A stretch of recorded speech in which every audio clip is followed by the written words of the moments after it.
buenas tardes para todos, ¿cómo les va? Bueno, los estamos acompañando hoy con un tema, si bien no es específico, está en la base de la gran mayoría de los temas que hoy sí hacen a los titulares de la prensa en general y que además han tenido a ministros como protagonistas o en el tapete. Me estoy refiriendo obviamente al narcotráfico. Para hablar de este asunto más en general, sin ahondar en ninguno en particular, ya con Marcet hemos tenido de sobra, también con los episodios del comisario de La Paloma en su momento y las acusaciones a Charles Carrera. Vamos a hablar en general y para eso hemos invitado a Sandra Fleitas, que es fiscal letrada departamental de Rosario, en el departamento de Colonia, y que hace rato que viene trabajando con estos temas y que la escuchaba comentar, incluso antes de salir al aire, que la gente habla de estas cosas como si fuera nuevo, y es viejísimo el tema. Claro, bienvenida. Muchas gracias, buenas tardes y bueno, un saludo para para los panelistas y para toda la audiencia que además tengo certeza que es mucha y muy buena. Bueno, muchas gracias. ¿Y por qué se habla más estos días entonces? ¿Acaso no se ha organizado mejor, no se ha profesionalizado, no ha penetrado con mayor facilidad en territorios nuevos, en círculos de poder nuevos, el narcotráfico en general? Yo antes de comenzar hablaba un poco del fenómeno de la macrodelincuencia o lo que se llama o lo que yo denomino, yo lo vengo estudiando este tema desde el año 2008-2009, delincuencia transnacional o macrocriminalidad. ¿Qué es esto? Es un grupo de sujetos que no necesariamente se conocen entre sí, que tienen por finalidad cometer tienen que se reúnen con esa finalidad, que tienen una permanencia, que tienen un rol, tienen una organización. Dentro de esa organización cada uno ocupa un rol distinto y que ni siquiera a veces viven en el mismo país. Entonces estamos hablando de grupos criminales internacionales que por lo general pueden hacer alianzas a nivel nacional con grupos criminales nacionales. Bien, pero entonces, y obviamente el narcotráfico sería una de las ramas o de las actividades. Esos grupos, si usted me permite, Victoria, muy concreto, esos grupos criminales, como se reúnen para cometer ilícitos, de acuerdo a la necesidad, donde ven que está el punto vulnerable, es el tipo de delitos que cometen. Por eso con la pandemia se puso de moda y lamentablemente los delitos de estafa que han aumentado significativamente. Eso no es de casualidad, eso es porque el punto vulnerable de ellos se dieron cuenta que ya no podían entrar a las casas de las personas porque las personas por situación de pandemia vivían en los lugares, en sus casas, entonces empezaron a optar por otras modalidades delictivas. Bien. Y dentro de ese conjunto de delitos que comete esos grupos criminales, además de la trata de personas, del tráfico de armas, de la venta de sustancias estupefacientes, hay un sinónimo de delito, el delito de lavado de activos, que también mucha gente piensa que es muy nuevo y no lo es. Entonces depende del lugar, depende del grupo de personas, depende del poder económico que tenga ese grupo criminal, el tipo de delito que van a cometer y de acuerdo a las circunstancias que se dan que les permiten cometer esas actividades ilícitas. Entonces reformulo mi pregunta original. Lo que ha crecido es la capacidad de estas organizaciones internacionales de moverse en distintos territorios. ¿Por qué se habla más en definitiva que antes? Bueno, hay dos fenómenos que son fundamentales. Usted antes tenía un amigo en España y usted viajar ya era todo un problema de juntar el dinero para poder viajar y hoy sin lugar a dudas es mucho más accesible. Lo mismo comunicarse a través de vía Zoom o a través de alguna red social. Así como para usted lo usa con fines lícitos, los delincuentes lo usan en forma ilícita y existen distintas personas dentro de la sociedad que ocupan distintos roles que forman parte de esos grupos criminales. Entonces, ¿qué pasa? Hay la actividad de los narcotraficantes, por ejemplo, o de las personas que se dedican a la trata de personas o tráfico de armas, parece que estuviera más presente, pero en realidad siempre existió. Lo que pasa es que la gente hoy por hoy, gracias al avance de la tecnología, tiene más conocimiento de lo que sucede a nivel del mundo. Y acá viene una pequeña apreciación que nosotros tenemos una cuota de ingenuidad porque se parece en el Uruguay que en realidad es como un país aparte, como la Suiza de América. Entonces, aquello que la trata de personas se veía en México, cuando cruzaban la frontera de México para entrar a Estados Unidos, o los africanos, o la gente de África que trataba de entrar a la Comunidad Europea a través del Peñón de Gibraltar en España, digo, eso no es que pase solamente la trata de personas en México o que pase en España, sino también hay casos de trata de personas acá en el Uruguay. ¿Por qué pasa eso? Porque cambió el escenario de la comisión del delito. Antes el delito tenía una forma convencional, entonces se daba básicamente, o se conocía o se pensaba que se daba solo dentro de los límites territoriales de un Estado. Un Pues estado, ahora, una ciudad, ¿no? un país, Claro. un país. El principio de territorialidad, la ley penal se aplica a los ilícitos cometidos dentro del territorio nacional. Hoy por hoy, la comunidad internacional es el escenario del ámbito de la comisión del delito. Entonces usted ve que los actores cometen el delito, por ejemplo, disparan en el Chuy y la muerte se ocasiona en el Chuy del lado brasilero. Entonces, ¿qué quiere decir? El escenario de comisión del delito es la comunidad internacional. Y dentro de la comunidad internacional, el Uruguay es un país más dentro de esa comunidad. Por lo tanto, forma parte de ese escenario. Entonces, esa cuota de ingenuidad que teníamos, de que pensábamos que nunca nos iba a suceder, que un tráfico de órganos, por ejemplo, una trata de personas, porque de alguna manera ocultaba lo que tenía que ver con un tráfico de órganos, pasaba en Escocia o pasaba en un país nórdico y no pasa en el Uruguay. Y no es así. Pero a ver, bajando de la macro, yendo al narcotráfico puntualmente, ¿no? Sí. Que hoy las explicaciones de las autoridades a tanto homicidio y homicidios con códigos que realmente han superado ampliamente a lo que sí estábamos acostumbrados. Hoy te descuartizan, te desmiembran, aparecen partes de cuerpo en las orillas. Eso es consecuencia de la expansión, ¿o de qué? Porque en definitiva, tal vez usted me diga, no, también siempre hubo descuartizados. Bueno, no sé, no llegaban a las noticias de esta manera. Le paso a explicar, le vuelvo a reiterar. Tenemos más acceso a la información. Y al tener más acceso a la información, tenemos más conocimiento de qué es lo que sucede. O sea, ¿también pasaba esto antes? Siempre pasó. Yo hace 22 años que trabajo en la Fiscalía y me han tocado casos, por ejemplo, para irnos no necesariamente al narcotráfico, el abuso de menores, el abuso sexual, es un delito de antaño. Yo recuerdo, en mi experiencia, en mi larga experiencia dentro del Ministerio Público, y le estoy hablando del año 2010, de un padre que tenía hijos con su hija mayor, 3 hijos con su propia hija mayor, y abusaba del resto de los hijos que tenía.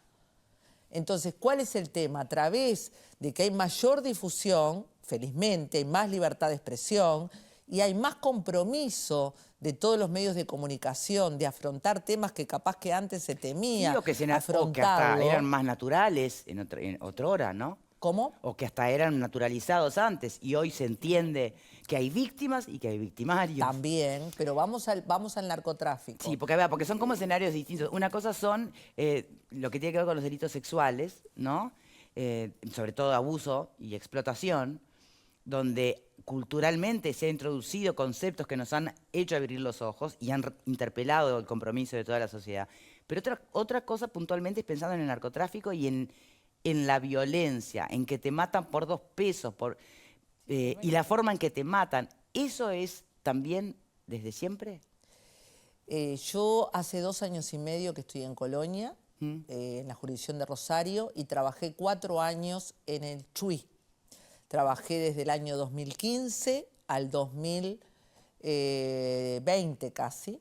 Y ustedes no sé si recuerdan cuando el presidente de la República, Tabaré Vázquez, se reunió con el presidente brasilero por aquel fenómeno que se venía dando de grupos criminales que vivían en minas y que por un tema de lucha de territorio, de venta de narcotráfico, se daban situaciones de sicariato tanto en la ciudad del Chuy, Uruguay, como del Chuy, Brasil. No sé si se recuerdan de aquello, de que se reunieron los presidentes, de que hubo todo todo un movimiento policial, y en esa época los fiscales, yo estaba del lado uruguayo con mi colega promotor público del lado brasilero, hicimos grupos de intercambio de información informales, porque no necesariamente la información tiene que llegar a través de institutos de cooperación internacional, sino el operador jurídico, el que tiene vocación de servicio, el que quiere tiene trabajar, que buscar ¿no? otro tipo de nexo. Y bueno, en ese momento, que estaba, vuelvo a lo mismo, en otra administración de gobierno,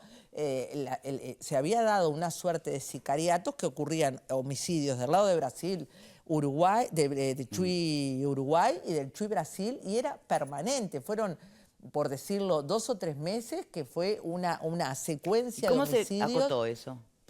¿Y cómo se llegó a un parate con esa situación?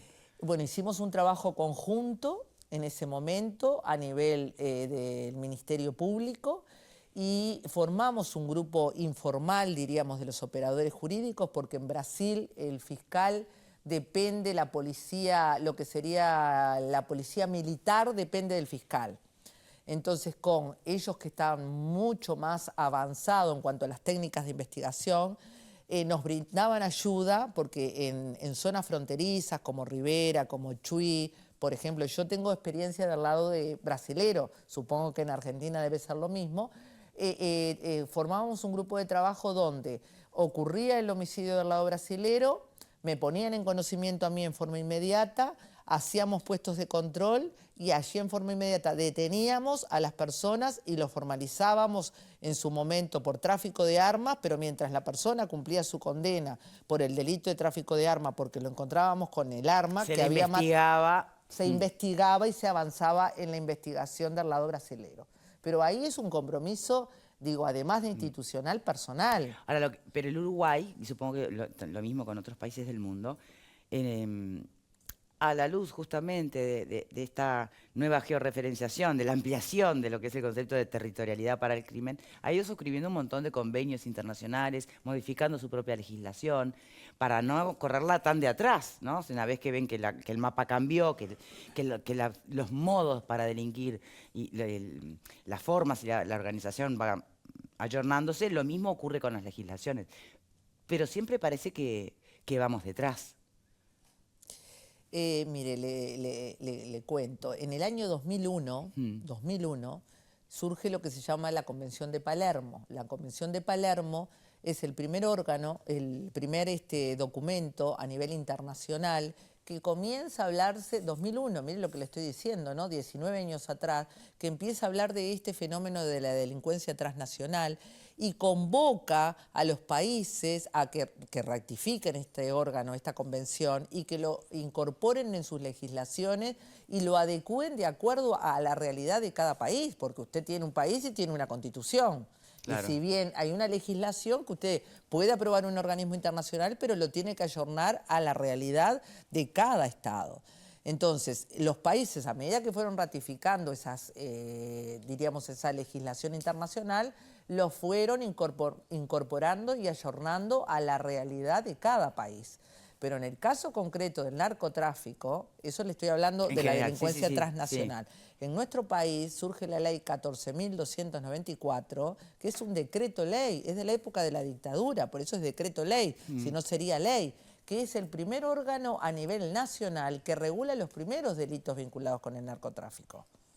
Entonces, ¿qué quiere decir? ¿Que en aquella época no existían? El legislador, ¿qué es lo que hace cuando legisla un delito? Lo que hace es recoge lo que es una necesidad de un Estado en un momento determinado de una sociedad y lo legisla. Y después viene sufriendo ciertos ayornamientos a medida que se van dando ciertas modalidades. Pero ¿qué pasa? Si yo le estoy hablando que en el año... creo que es de 1974, el decreto ley 14.274, estamos hablando de que ese decreto hoy se puede aplicar tal cual, se dan las modalidades de narcotráfico actuales, está totalmente desactualizada la norma. Claro. Por eso ha venido dándose una suerte de ayornamiento que han sido las distintas administraciones políticas que han dado modificaciones. Entonces surgen leyes que van reincorporando. Ese decreto de aquella época no hablaba de lavado de activos. Cuando en 1971 ya en Estados Unidos aparecen las primeras organizaciones criminales que se dedican a blanquear y lavar el dinero, que no solamente proviene del narcotráfico. No, está claro. Es una de las modalidades. Lo que pasa es que el narcotráfico tiene distintos, como yo hablaba la otra vez con ustedes, tiene distintos escalones y las personas tienen distinto rol. Entonces, como hoy cada vez más se ve que con el tema del consumo de la droga se hace cada vez más latente y hay además Hay nuevas drogas. Incursionado, Sí. exactamente, en un consumo de drogas que no son las que nosotros llamamos las tradicionales. Ya no estamos hablando de la pasta base de la cocaína. Con usted hablamos con el tema de la sintética, ¿se acuerda? Yo fui la persona que tengo a cargo, llevé adelante la investigación donde se incautó una máquina El laboratorio. que tenía la posibilidad de hacer 50.000 pastillas de éxtasis en 15 horas de trabajo. Pero ¿a usted le parece que por las dimensiones que tiene nuestro país, esas 50.000 pastillas... ¿Es de consumo interno? No, claro está. Digo, es sentido común. Entonces, ¿qué pasa? ¿Para dónde va esa producción? Bueno, ¿qué tal vez se avanzó? Que capaz que antes se importaban las pastillas y ahora ya tenemos personas en el país que son capaces de hacer la pastilla. Pero digo, yo hablaba antes de comenzar el programa de la famosa Operación Campanita, en su momento, que estamos hablando del año, yo no me acuerdo bien si 2007 tal vez, 2007, que fueron vinculados con la comercialización de sustancias estupefacientes, una organización criminal que ingresaba, pilotos de avión ingresaban dinero desde Europa para poderlo lavar en nuestro país. Después teníamos barcos pesqueros que lo que hacían, traían dentro del mismo barco sustancias estupefacientes. Teníamos un laboratorio de droga, de cocaína, que acondicionaba en valijas, desmantelaban las valijas y tenía un grupo de personas que sacaba el cartón de las valijas y lo hacía, le daba la misma forma pero con cocaína para que después las personas por medios terrestres y por distintos medios aéreos y demás sacara la droga en forma de las mulas a distintos países, no de Latinoamérica, del mundo, porque mucha gente viajaba a Europa, ¿no? Se me ocurren tantísimas preguntas y a los panelistas seguro que también, pero vamos a tener que hacer la primera tanda. Solo dígame sí o no. ¿Está perdida la guerra contra las drogas? No. Bien, ya venimos.